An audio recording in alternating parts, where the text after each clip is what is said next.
All right, hello everybody. Today I'm going to be talking about a book called The King in Yellow. Now, if you're a Lovecraft fan like I am, you have probably heard of this book. In fact, some of the elements in it, Lovecraft himself adopted and later were adopted by other writers of cosmic horror.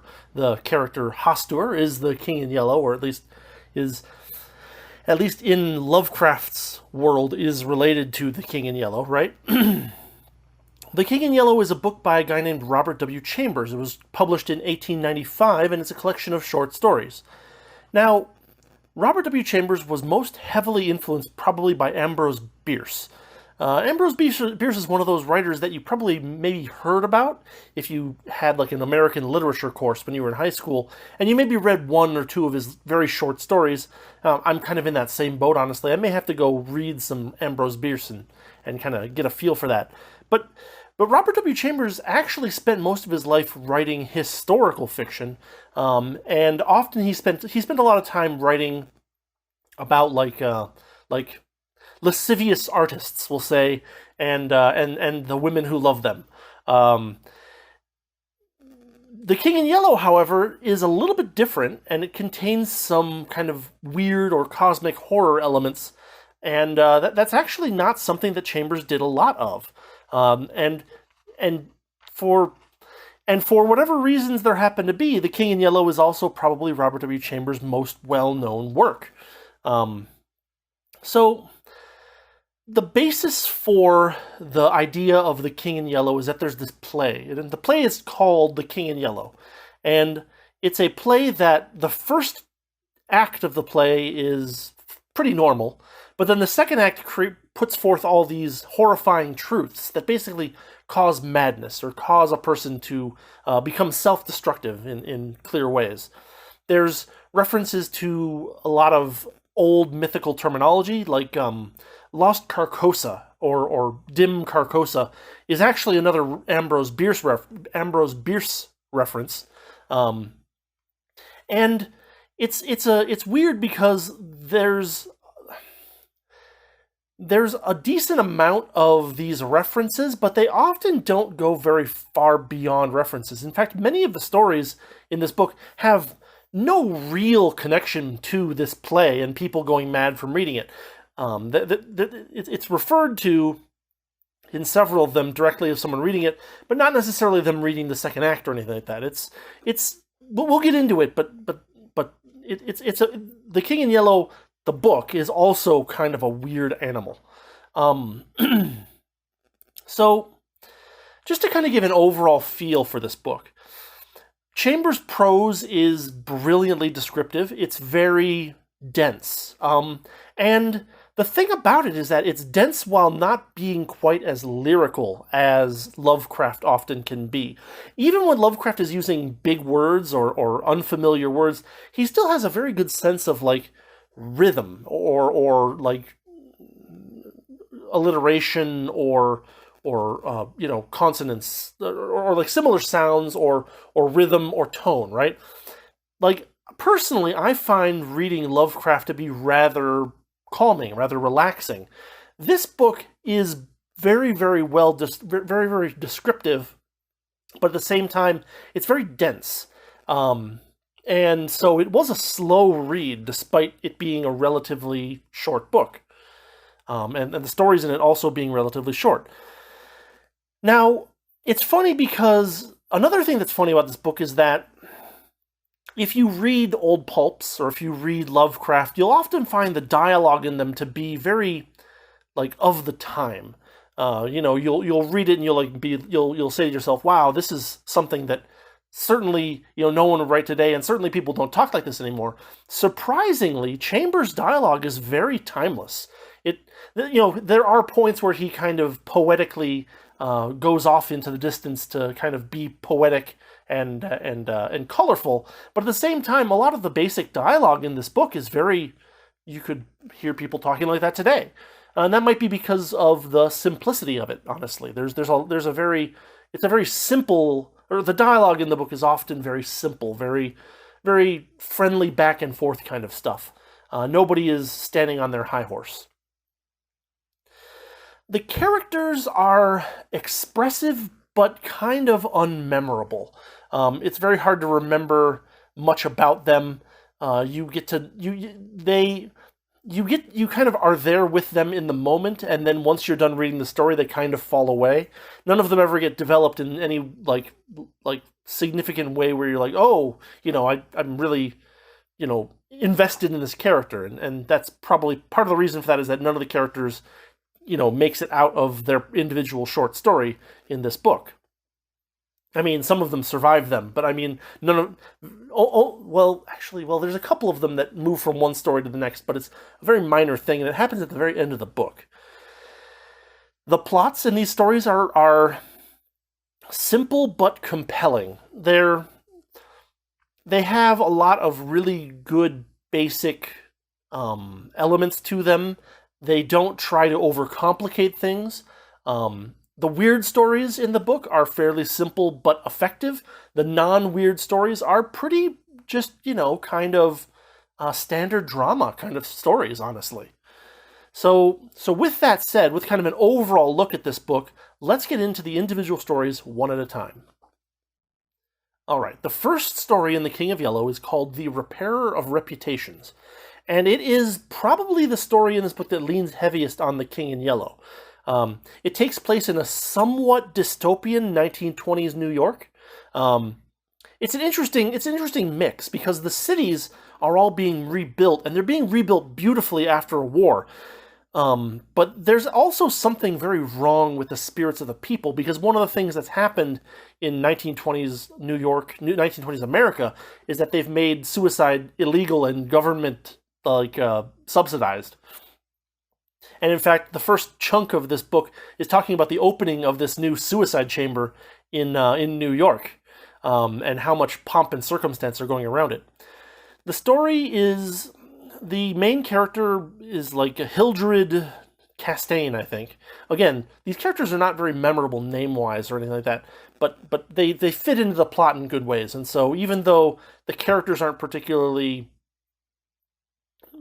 deep or interesting, they still kind of do the trick. So the thing to know about our point of view character in this story is that he's incredibly unreliable. And it doesn't seem like it at first, but every single page you go forward in the story, a little bit more evidence gets presented to you that this is an unreliable narrator.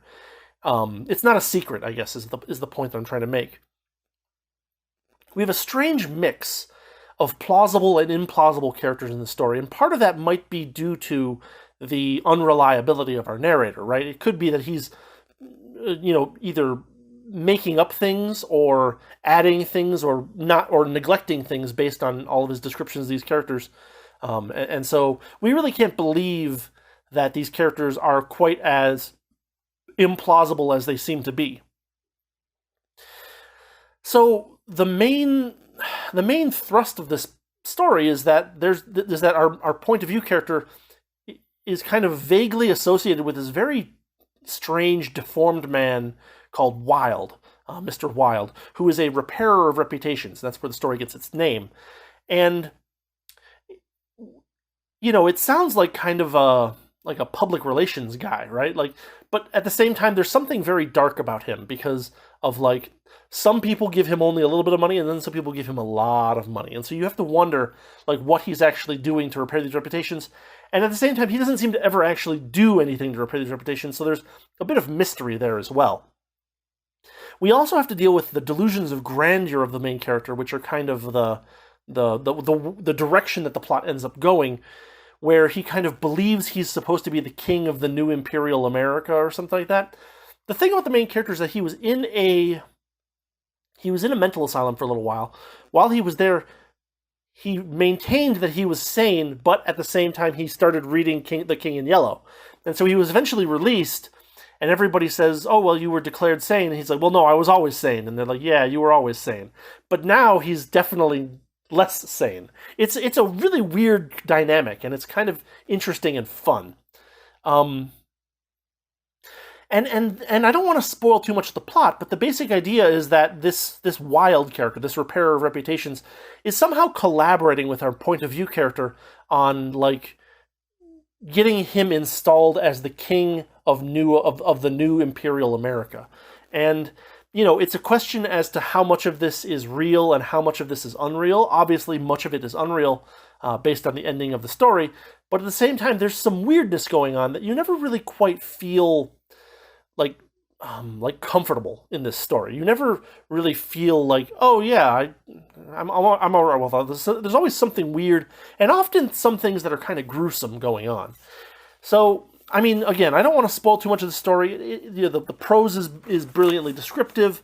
Chambers does a very good job of making a fairly simple plot feel very interesting. He does a good job of making things feel half right and half wrong. He's got a really good grasp on that sense of weirdness that I think Lovecraft really enjoyed. So if you are, a Lovecraft fan, Repair of Reputations is a great little story for you to read. And I don't want to spoil how it ends or spoil how it develops.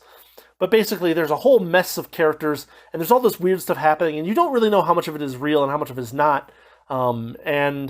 It's just there's grotesqueness, and there's mystery, and there's like disingenuousness. It's a really interesting little story. So I'll stop there with that one, and we'll move on to the next one. All right. The next story is called The Mask, and this story is actually not really a horror story in any sense, in any meaningful sense of the word. It's basically about like an alchemical-ish experiment that is designed to turn living things into marble. And we have a fairly small cast of characters. Our main character is named Alec. He has a friend named Boris. Boris's wife, I believe, is named Genevieve. And then we have Jack Scott, who is a friend of Alec. Okay. So, basically what's going on is that Boris and Alec are artists. Boris is like a sculptor or something like that. And Boris has found a solution that turns things that you put into it into marble equivalents of them. He talks about it like a very fast-acting version of the mineral pools that will petrify wood or stuff like that. And it's actually kind of a good story, like not a weird story, but actually a good story, like in the sense that like there's kind of an interesting development where I think Boris has married or is betrothed to Genevieve, and there's this like love triangle thing going on where Alec is actually being very honorable about it. It's kind of this romantic tragedy with a twist, and there is a very mild King in Yellow reference inside this story. The main character sees a couple pages of it, but doesn't fully read it. So there's no sense that Alec, the main character, is mad in this story. It's got a really interesting way that it plays out, where Genevieve is kind of torn between Boris and Alec, and because of that sets into motion the rest of the story. And I think it proceeds in a very interesting and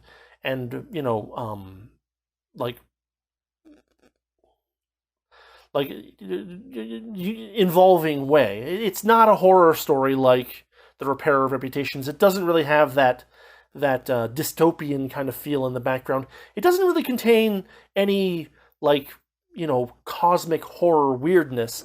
There is, of course, the idea of this alchemical reagent that transfers things into marble, but it's not treated in a way like you would treat Reanimator in the Reanimator in Lovecraft, right? It's not that. It's actually kind of calming. It's a story that is not weird, but it does have a few elements of like strangeness in it, but more of like a dream-like strangeness as opposed to like a horror strangeness. So with that, we'll move on from The Mask, which again is a very good story, but is not weird in any Lovecraftian sense. And we'll move on to the next one. All right, the next story is called In the Court of the Dragon, and in this story, the main character does read The King in Yellow, and so he does kind of start to lose his grasp on things, and I don't want to spoil too much. But the basic idea of it is that he's sitting in church one day, and the organist is acting weird. And then the organist starts to leave the room, and one thing that he does right as he leaves the room is he stares directly at the main character with a very hateful look on his face. And then the main character kind of starts to see this guy everywhere, like he's hunting him. Um, it's it's got a musical feel to this story. It's got good atmosphere. It's got this blaring organ that you can almost kind of feel it, and it's got how the world kind of falls away from the main character near the end of the story.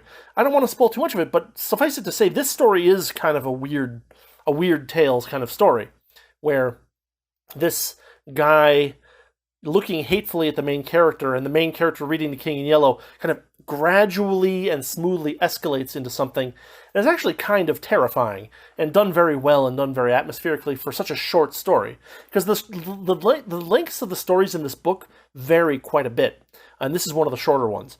But it is still a very good little read, In the Court of the Dragon. All right, next up, number 4, we have The Yellow Sign, and this is another story that is known for being both weird and kind of grotesque. And so this is another very popular story for people who go to Chambers via Lovecraft. It's another story that takes place in or near a church. Basically, there's a watchman. There's this guy who's an artist, and he's painting his model, and he kind of takes a break, and he goes out to his balcony. He looks out, and there's this very strange-looking church watchman out there, and he just notices him, and he says, that guy looks really weird. And the guy looks up at him, right? And he's like, sorry, he goes back. He tries to continue painting, and then he totally screws up the painting from there on. And that's just the first step in this very weird, very dreamlike, very Lovecraftian kind of ratcheting up of tension and weirdness as you kind of start to see more and more about this strange church watchman and the effect that he has on other people. And so we get dreams and odd truths and strangeness that is something that someone going from Lovecraft back to Chambers would definitely enjoy. And we even have a little bit of kind of like a very sympathetic romantic subplot. Chambers wrote a lot of romance. In fact, he was known for writing almost too much of it. He's like, he was accused of promoting immorality in some ways, right? Because he wrote so much about these kind of foppish Parisian artists and the women who loved them kind of thing. And, it definitely, Chambers definitely was pushed things more in the direction of talking about, love and stuff like that than Lovecraft ever really did. And so if you're going from Lovecraft to Chambers, you're going to notice this difference. And you're going to notice it fairly distinctly in this particular story, because it is a little romantic subplot that's actually kind of interesting from a human drama perspective, but it's the kind of thing that Lovecraft would never throw into one of his weird stories. And the story, The Yellow Sign, is very weird, too. It escalates beautifully. I don't want to spoil any more of it, but suffice it to say that the thing that they're trying to find out, or the thing that you're trying to understand throughout the course of the story, is what the hell this strange church watchman is, and what he's going to do. And it has a very interesting little conclusion as well. And with that, we'll move on to the next one. All right, the 5th story in this book is called The Demoiselle d'Ise. Now, this is where the tone of the book changes very much.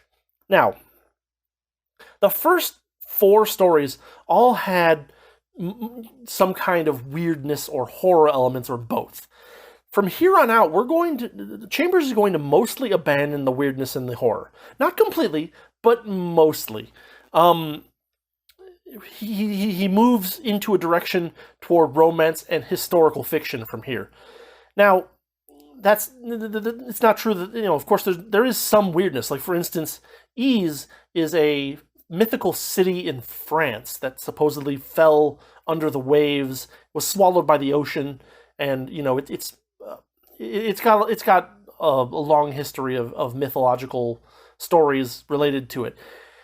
It's funny because, as someone who plays a lot of video games, there's also a series made by a company called Falcom called Ise, and it is kind of loosely, at least the start of it, is kind of loosely based upon this mythical city that was swallowed by the waves in in traditional mythical storytelling, but in the game story, it flew off into the sky or something like that. Similar themes of lost this and missing that and such and such and such. Anyway, in this story, there's an American who's out hunting in France, in the swamps of France, and he gets lost.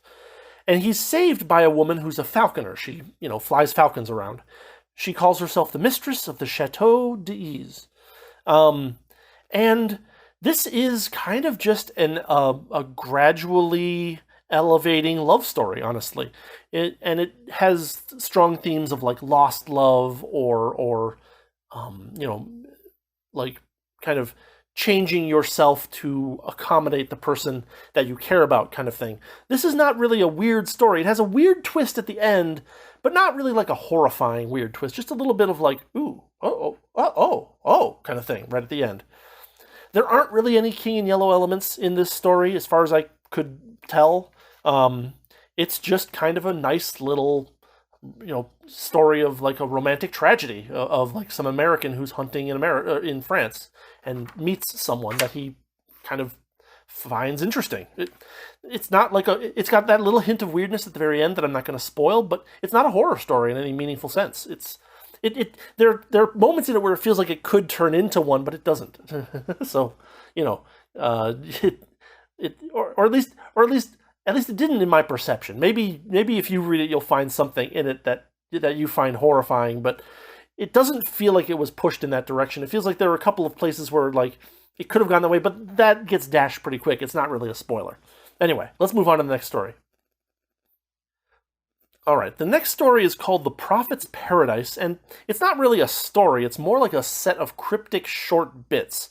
Again, there's no direct reference to the King in Yellow here, but this story is still full of darkness and the unknown. And so there is definitely some horror elements to it. It's also got themes of like death and beauty in death and like, sacrifice for love kind of things in there as well. And so it does definitely give you a bit of a creepy vibe.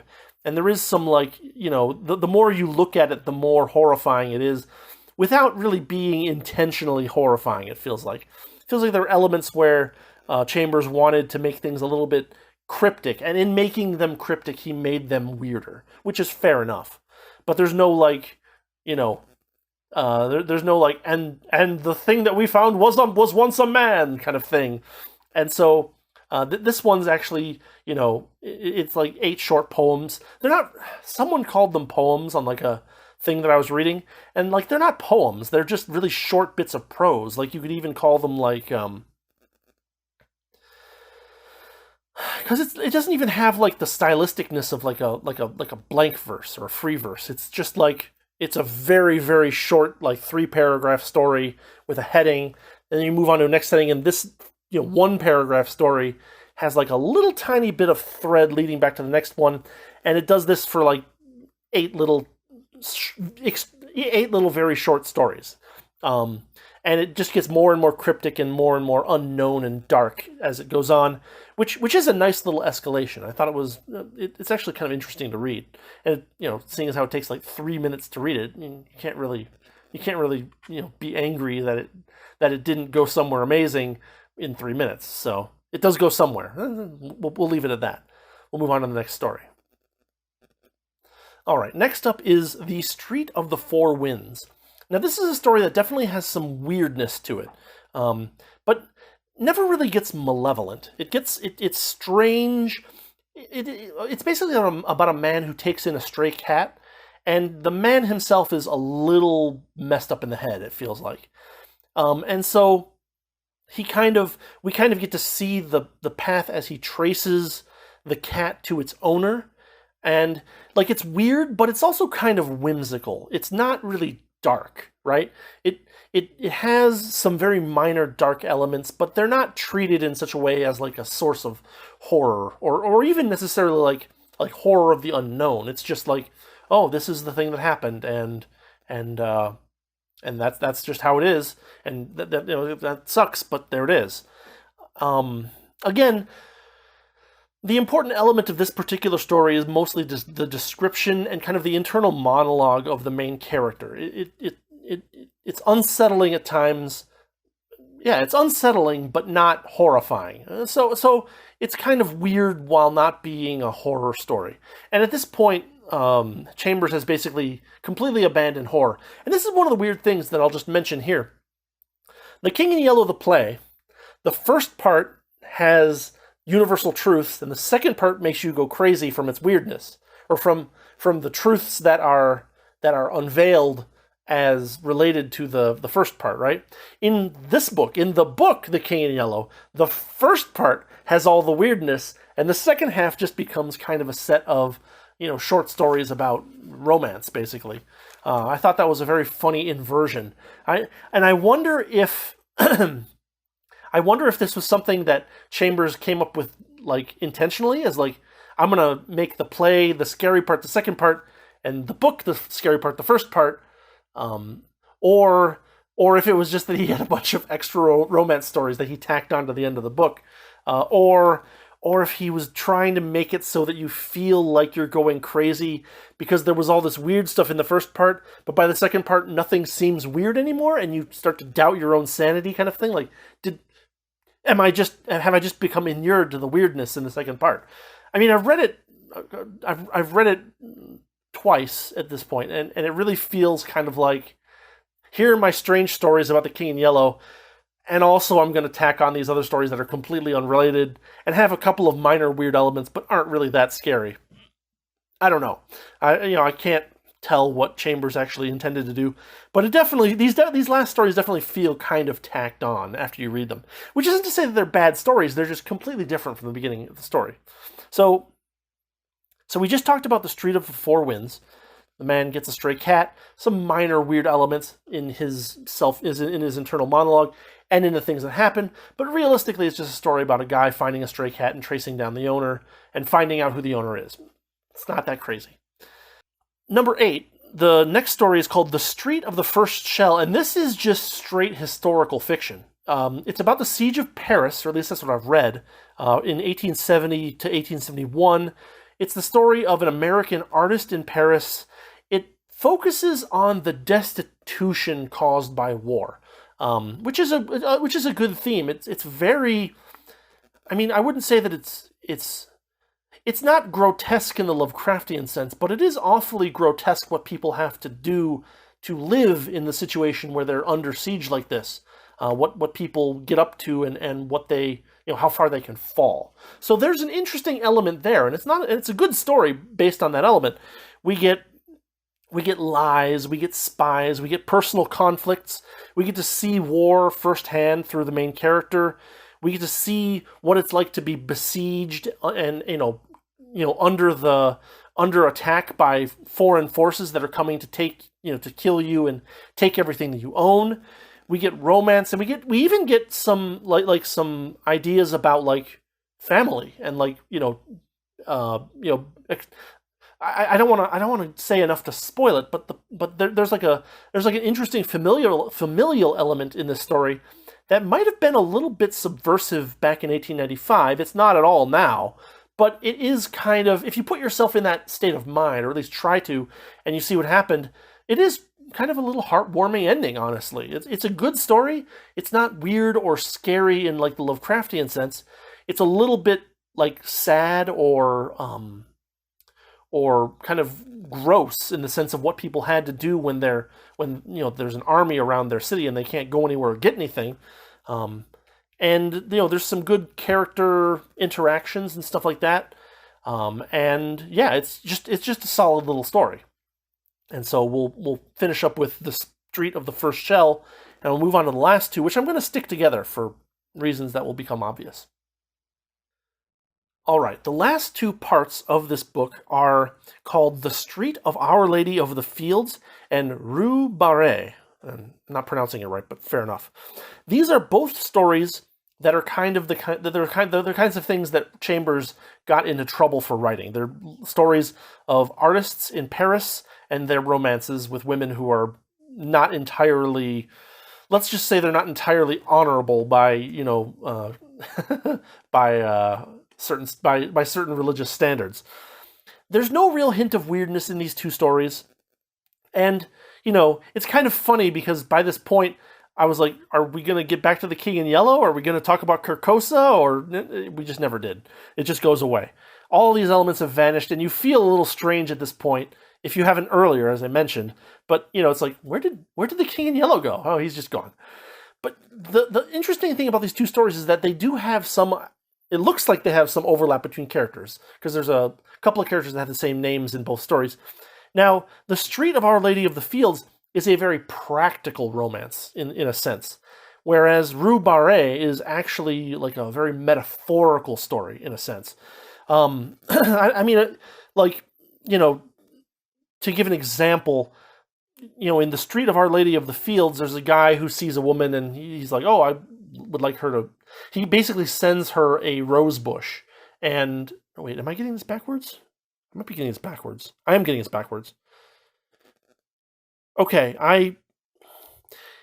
in the Street of Our Lady of the Fields, it's actually just kind of a straightforward, practical, romantic story. In Rue Barré, there's a little bit more of a metaphorical aspect, and it actually ends in a very weird cliffhangery kind of way, which is strange for a romance. But yeah, Rue Barré is kind of more metaphorical, and this guy buys a rose bush, but the rose bush is a symbol of blah blah blah blah blah. I don't know. It gets I'm not really a romance story reader, so I'm not really worried too much. I'm not super interested in these two stories as a reader. They're not bad. They still have the same very nice prose and very good character interactions. But at the same time, they're not the kind of story that I spend a lot of time reading. And so probably I missed some of the subtleties and stuff like that, and probably I don't have a good sense of the elements of romance that were, important in the 1890s to talk about and say, oh, I interpret this as this. I have no idea at this point. And probably not a lot of people do, honestly. It's reading a romance from more than 100 years ago, the way that things work has changed so much that you kind of don't really understand. That it's not that you don't understand, it's that the things seem very foreign, I guess is the way to put it. But anyway, these last two stories, they do share one or two characters. They're basically straight romances about artists in Paris. There's not really any hint of weirdness at all. There's some metaphoricalness in Rue Barré that is not dark or creepy or weird or anything like that. These are just romance stories. And so yeah, it's very weird because, I've heard, as a reader of Lovecraft, I've heard of The King in Yellow over and over and over again about, oh, it's this great book by Robert Chambers, and, it's just got all this weird stuff, and, all the weird stuff vanishes halfway through the book, and it just never comes back, and you're like, am I missing something? That's why when I was writing the notes for this review, I went back and kind of carefully looked at each of these stories and reread most of them, because I was like, did I miss something? Is there, there's the yellow sign, right? In the fourth story is an element that appears in a couple of the stories as well. But it doesn't mean the same thing in different stories. And so as an element, it doesn't actually hold anything together except by the name. And so I don't know. This is a weird book to read. It is, the first half, if you like Lovecraft, if you like weird tales, if you like scary stories or weird stories or supernatural stories, you'll enjoy the first half of this book. The second half, you will probably be like, well, when are we going to get to the fireworks factory? And you just never get there. So yeah, that's kind of my review of The King in Yellow. I will put links in the description so that you can go take a look at a copy of this book if you feel like it. What this book did for me is it made me want to go read some of the even older stuff.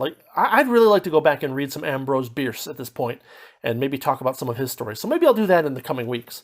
But anyway, that's all I've got for today. It's Friday, so everybody have a great weekend. And if you like this channel, if you like what I'm doing, you know what to do. Links in the description and all that good stuff. And have a great weekend, and I will see you next time. Thanks for watching. Thanks for listening.